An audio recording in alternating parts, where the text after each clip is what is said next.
Hello, and thank you for joining us today. Jesus said, "You are the light of the world." Let's talk about that. So Jesus is talking to his disciples, and he looks at them and he says, "You're the salt of the earth." And then he says, "You are the light of the world."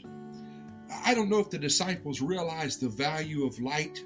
Back in those days, they would light candles and they would light lamps. They didn't have a light switch like we do, but light was very important because without light you could not work. Jesus said, "Work while it's day, for when night cometh, no man can work," because of the absence of light. Light is very important. Darkness is just simply the absence of light. I love light. I love daylight. I love sunlight. I love light. I love light. I don't like darkness. I like to be able to see where I'm going and see what I'm getting into. I enjoy light. So Jesus looks at his disciples and he says, "You are going to be the light." They didn't realize he was going to be going away and that they were going to be ultimately the reflectors of the light of Jesus. They're like the moon, reflecting the light of the sun. We see the glory of the moon because of the glory of the sun. The moon doesn't have light in itself, but the light that the moon has is a reflection of the sun. And that's who Jesus was telling the disciples they were going to be. You're going to be my light. And I don't know if you realize it or not, but you are a light to someone.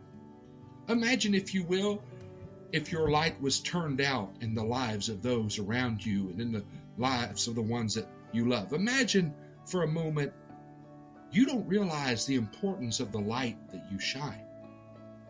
You can't see it because you're in the light. But those that are in the dark, those that sit in the dark, the smallest little bit of light makes a huge difference to those who are in the pitch black dark. I was recently in a convention. There was probably some 10 to 12,000 people in a huge arena. And the speaker there told us to take out our phones. And he said, "I want you to do me a favor. Take out your cell phone and turn on the flashlight for just a moment." One by one, we began to turn on the flashlight. And he said, "Hold it up high." And when we did, that dark arena began to become light. And you could see the face of everyone in that arena.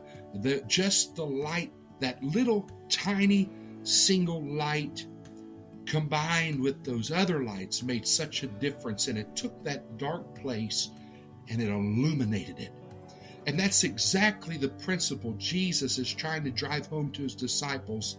Let your light shine. And it's not just your light, but he was talking to all the disciples. Every one of you, let your light shine. And when all of your lights shine, you can light up this dark place. And I feel like telling somebody tonight, we're in this dark world. And we may not feel like our little light is making that much difference. And in the scope of things, perhaps it does not. But when you take all of the light of Jesus in all of his believers and all of his followers, and the love, the light of your smile, the light of your spirit, the light of your kind word, the light of your kind deed. And when you take all the light of all the believers and you put it together, then we can see the light of God light up this dark world. And so tonight I tell you, let your light shine.